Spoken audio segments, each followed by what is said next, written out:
this is Deborah and John at Edible Portland. And Jared. Yeah, and we're here today with Jared Lloyd, whose business is called Naked Grazing, and it has to do with the sheep in the vineyards, which you see more and more and more of, and it's a wonderful thing. So we're going to ask him to tell us about how he got into it, all the stuff. Well, and I think something you just said before the camera caught on too was just, talking about the connection, and bringing people and the customer, the guests, the public, and helping explain the whole ecosystem and the thing of why do we have sheep and goats and all that as a symbol for organic and biodynamic regenerative? I'm like, it's a key piece, man. Yeah. Oh, and bridging those divides, as you said. Yeah. Yeah, I love connecting disconnected pieces. Disconnected pieces. Yeah, like putting puzzles together, I guess. But yeah. So I'm a multi-generational rancher from Colorado originally. Okay. And we moved up because there's some difficult hardships, let's say,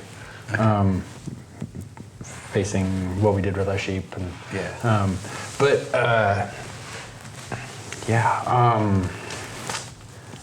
I was doing some targeted grazing, and when we moved up, I talked to Daniel at Christum, and he's like, "Yeah, come graze our vineyard." So Christum was our first client. Oh, okay. And Dan's freaking cool. Yeah. And offered a lot of advice, and we troubleshot. What is the right? Did some work there, and then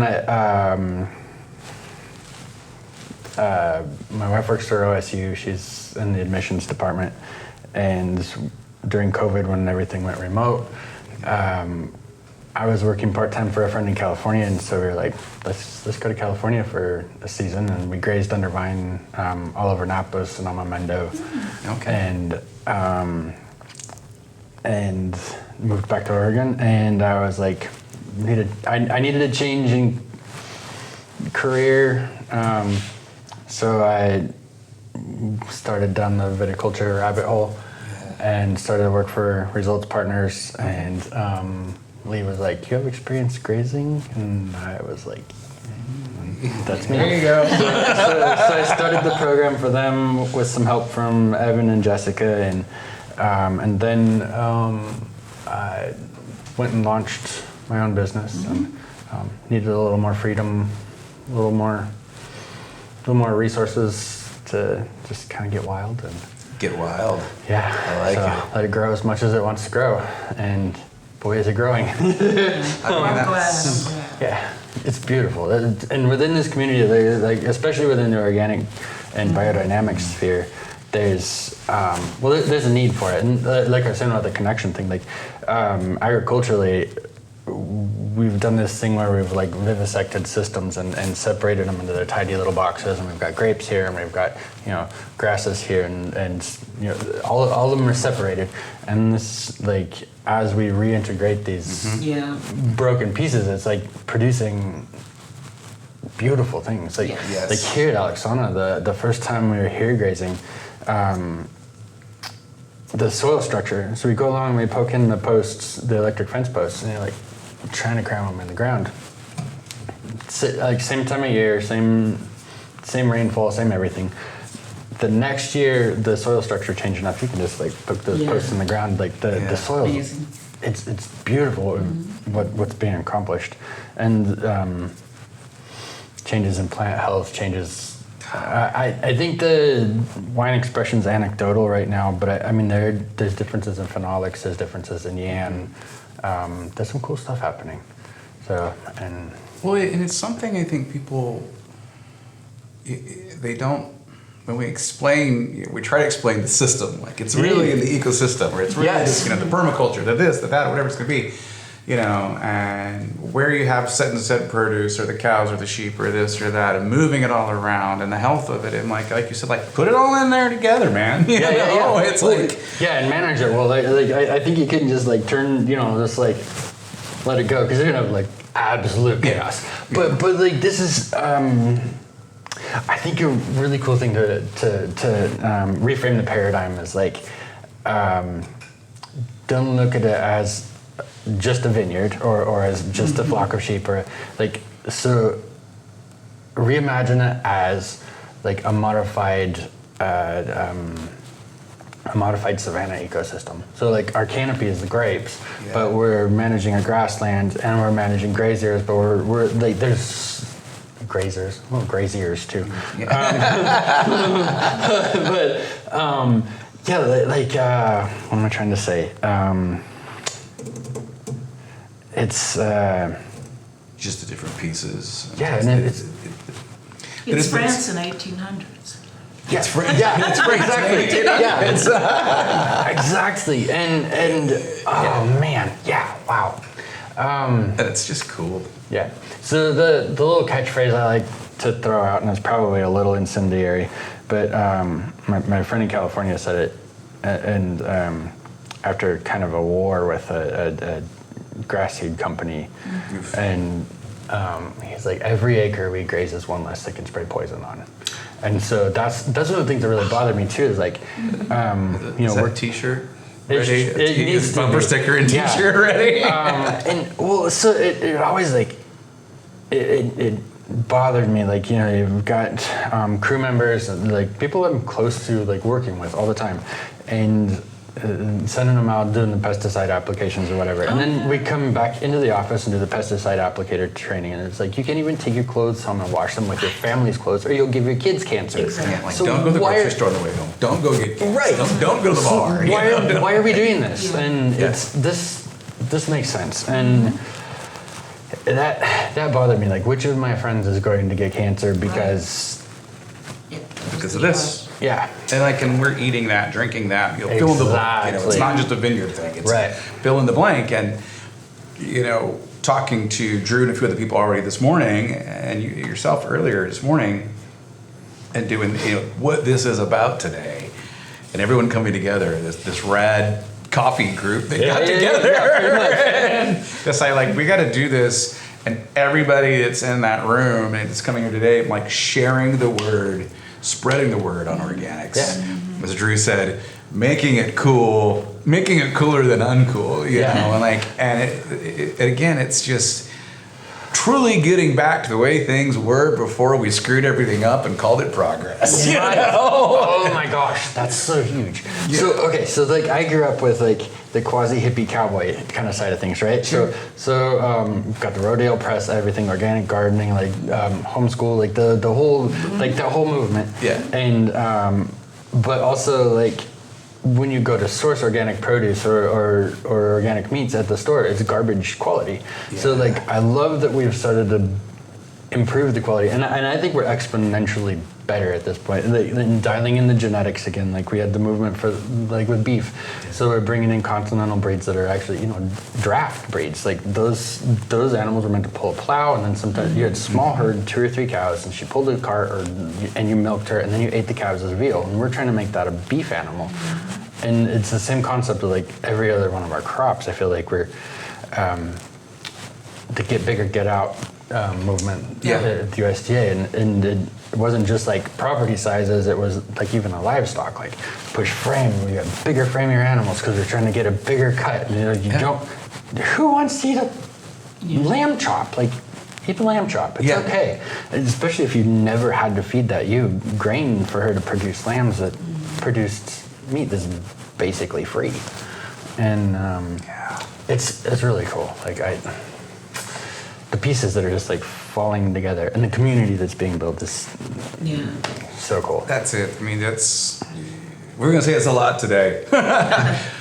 Being in Oregon and seeing the dedication, the commitment to this large of a percentage of organic farming, ranching, sustainable, apply it to any part of it. The ocean, the forest, the vineyard, the farm, the garden, whatever, the river, wherever we're at, we are very lucky and very blessed. And that many people understanding, okay, I'm a hop grower, but I need, You know, I need that flock for this. I need this for this. The grape growers, we need the raptors for this, and the that. You know, the coyotes will get that, and the voles will be gone, but we need a this for that. You know, and we need the owl over here to get the thing. You know, and it's just like, yeah, Mother Nature's pretty rad if we'll get out of the way. let it operate the way it needs to. One of the things that kind of like hurts my soul just a little bit though is like there's so many linear things still in play. Like I feel like there's, gosh, I'm gonna sound like such a dingleberry, but like property boundaries are difficult. Yeah. Like animals don't respect those. So like, but movements and migrations, it disrupts those, and not just wildlife, but also domestic herds. So like systems that should have been migratory we're often having to like replicate a version of that. And so like instead of herding, like I would really love to do, be horseback and with dogs and moving the herd, and you're constantly with everybody, and there's like it's awesome. Yeah. And the impacts of that are awesome. Like you have tight herds that are replicating like herds of bison or elk or something that like to have predator pressure. And horses don't have an exhaust pipe from a combustion Yes. engine. Yeah, They have an exhaust pipe, but they usable. Exactly. And oh man, I miss horses. I mean, you know, I grew up with. I mean, I was horseback before I was born. I mean, like, I mean, my mom was pregnant riding, and I was on a horse before I could walk, and so that's. You know, where it's kinda weird we are in Portland, there's a pack herd group, coyotes. Mm-hmm. You know, and other places I've lived out on the coast or even down in the Bay Area, the cities that, you know, there's still the coyotes and the big cats and the this and the that, and maybe even some deer or whatever. And you just sit there and it's like, you know, bring your pets in or do whatever else, you know, whatever. And you hear them and you're like, you know, they were here first. Yeah. This is their spot. You know, talking about boundary lines and all that. I'm like, it's still their spot. We just arbitrarily picked out lines to put things and, you know, messed up their, and like, we're getting on their property. This is their zone, you know. That's one of the things where like, I don't know, I love Wendellberry. Oh, Wendellberry. Like, it just, industrialism kills me a little bit. And I mean, we keep saying stuff like sheep industry and wine industry and that, and I'm like, I want to reframe the way it's my craft. It's my multi-generational calling. Like, I've got those skills that I can't, there's so many little nuanced things that you don't even know that you know, that like if you bring someone in who wasn't born into that, how do you train them? Like things you don't realize what you're doing, like pressure release with moving herds, or the proper way to cuss at dogs. Or no. We all learned that all the while. Oh yeah. Oh my gosh. Oh, I gotta reread all those. Yeah. Oh man, loved those. Yeah, Jack London. Jack London. Jack Kilgard with the like big red and those. Have you read any of those? Like awesome dog books. But anyway, yeah. That's so cool. Yeah. Where did you say that you came from? Where'd you start out at? Outside of Grand Junction, Colorado. Colorado. Yep. High desert. Rohan, if we're allegorically comparing to Middle Earth. I was gonna say. Yeah. With parents who were had more of a persuasion to do things naturally. Yep. That was fortunate. Very. Yeah, rad. almost all of my mom grew almost all of our groceries, like all of our beef and lamb and pork and everything was grown at home. And then she made bread. Yes. She made bread. Yes. Yep. Yeah, that's a marvelous way to grow, and so few people get that anymore at all. Right. I wanna provide that for my future larvae. There you go. Yeah. That's cool. Yeah. And sheep. I mean, And you know, she- they're just so, I can't wait to get down there and go see them. I know. They You just know. look at you and you're like, what are you thinking, because they just, they could give you the stare. It's almost always devious. Yeah, it looks devious. Well, it's funny because she saw me walking the dog when we first came in, and she's just like, "What is that?" Yeah, look at that, like, And I feel bad that my dog knows when a wine bottle's open that there's a cork for her to chew because it's on the end of the corkscrew. Yep. Yeah, that's my parenting. My dog now knows. But yeah, here I am with this whole thing on organics and bio and all this stuff, and she just saw a sheep for the first time. And I'm like, she's got cow down and she's got a few other things, but she just saw a sheep for the first time, and I'm like, she's like, what? That's got wait, what is going on there? And I want to go look at it. And I want to go look at it. Yeah, are you my friend? Yeah. No, it's just it's such a romantic, cool. Amy was joking around, we're talking about wool, those who can't wear wool, because I've been go here today, and it's like, I'm like, man, look, I'm Scotch Irish, I don't understand. People can't wear wool, I don't know what to tell you. I'm like, I'm sorry. It's like, oh, it's so itchy. I'm like, it's tough. Yeah. Man, but no, there's a lot to that too, because I'm also a fiber nerd, and a textile artist, and I didn't do this. I wish I did, but I have intense difficulty with yokes. I can't do shoulders. I got to work on that. We'll get there. Yeah, You will. And but you're working. Yeah. I mean, you're outside working doing the thing. I need a garment to keep me warm. I need a this. I need a that. I need And it's flexibility durable. and durable, Yeah. like old school rules. yeah, you like know? those Pendleton shirts that your grandpa had. Yes. Like those are so cool. And but so to the Legacy. itchy point though too. So I should bring this up because I'm also a wool dork. But so Seems like a if you natural can progression. envision, people are like hair sheep, and I love to flick crap at hair sheep people who are like, oh yeah, it's just basically a wool sheep, but like give them a hard time. Yeah. I probably do that too much, but the itch factor is actually the cut ends on the wool. Like basically, if you can envision an extension cord, and you bend the extension cord, it's not going to poke you. But if you take the pokey end and poke you, it's going to poke. So it's the same effect with a fiber or with a wool fiber or cashmere. Even if you had coarser fibers in cashmere, it's going to itch too. Alpaca is the same way. So it's cut ends. I was gonna say that cut, yeah. And finer diameter. So imagine like a really fine brush, like really soft brush, and there's no irritation on your skin. And then imagine a boot brush. The coarser, coarser diameter fibers are going to be prickly, and so that's actually what makes people have itch factor with wool. But it's an amazing product and real. And abundant. They're right over there, y'all. Yeah, abundant. And I keep talking about like the problems with the chemistries and the pesticides and stuff, but like it's the same thing with hydrocarbon fibers off-gassing. Like, why don't we just be done making synthetic fibers for carpeting and rugs and go back to wool? We were given this originally. It's so cool. And then there's like no market for coarse wool. Yeah. And so let's rebuild the carpet industry. The Willamette Valley is made for medium to coarse wool sheep. Sure. It's just like it's made. We were at a store in Portland recently called Storied Objects, and she's got some woolen pieces, mats and placemats and door and stuff.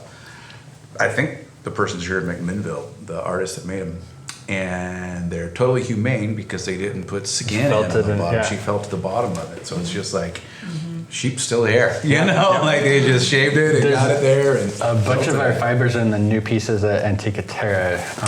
So we've got a lot featured there. We're getting ready to relaunch a knitwear line. Oh, cool. So my wife's working on that right now. That is awesome. I'm glad you said that. Well, I kind of wanted to get back to the sheep and the vineyards. if Sure. I Oh could. yeah. Sorry. Yeah. No, I'm glad to go there. But, so sheep are so tall. And do they focus on the ground first and then start moving Yes. up the? Yeah, most of the breeds we're running are preferential grazers versus preferential browsers. Like the Shetlands like to browse too, but the Dorsets are primarily grazers. So they're gonna focus more on grasses and forbs and herbs. So, but yeah, as long as we're under vine and dormant season, there's virtually no risk of damage to the vines. Right. But but then changing trellis systems is new too. Like practices. which being a person of height and working with low head height vines, all of your cluster counting down 18 inches off the ground is brutal. Right. So You're in Pinot country. but there's Pinot grown on higher trellises. That's true. Beautiful. Yeah, that's true. I think there's a lot of tradition that needs We got to look at it. Yeah. For me, seeing throughout the years, especially with being over in Western Europe and the old world, watching the vineways grow in size. We got mule and horse, and then we moved to four-wheel ATV something, tractor, then back down to Gator Kubota. So it's like you can see throughout, and it's interesting to see that, like, why, and it's like. I mean, part of it, shading and this and that. I remember seeing some of those bush style, the goblin bush style. Oh my God, trellisings. Yes. I mean, these vines are only like yay tall. It's nothing like wood. Well, they devigorate. I mean, you can devigorate with that, with how you're managing that subcanopy too. But that flat land, and there's just these shrubs. Yes. I'm like, that's the vineyard. I'm like, right. What? Yeah. there's no wire. There's no steel posts. It's a lot more. Looking at it from a younger farmer's perspective, like trying to acquire land, and I'd love to plant vines, and like, how do you afford $43,000 an acre in development? Like how do you ever pay that off? And you look at vineyard budgets, and you're like, cool, we grossed a lot, but like. This 15-acre block netted $2,000. Like, how do you pencil that out? And so it's kind of terrifying. Well, it is, and that's probably at least part of the reason for the big ag thing is that little guy just couldn't make it, and somebody had the idea, let's just scoop this all up, and then let's make the process as simple as we can by using gadgets and chemistry and all of that. And that horses. That's always been my dream though. Since I think I was 16, and when I first my uncle's a cork dork, and I kind of introduced her, and the Colorado wines they're cool. Like, I don't know. I feel like there's a dearth of really good winemakers. But the Cab Franc, the Viognier, we grew some killer fruit back there. And so I grew up with some of that. And I love Viognier because of it. And so my dream has always been like, I want to grow Viognier. Any tractor work, or like any cultivation work, I want to be doing with the horse. And like, so that's my dream in the back of my head. And oh man, more horses. But I know we're just getting started on the day. As you are. I mean, we've got a lot to get through today. All of us do, but it's such a wonderful thing, and this is so important. This is the kickoff to such a wonderful thing. Thank you. Thank you for what you do, and thank you for being here. I can't wait to introduce you to the lamb later too. What we're producing, the terroir and the quality that we're producing is incredible. How it's so, like you said, those connections and how it's all interwoven in the system. Thank you, Jared, man. That's so awesome. Naked Grazing, y'all. And we're going to keep on going today and see you again out there and do all the stuff. So thank you, guys.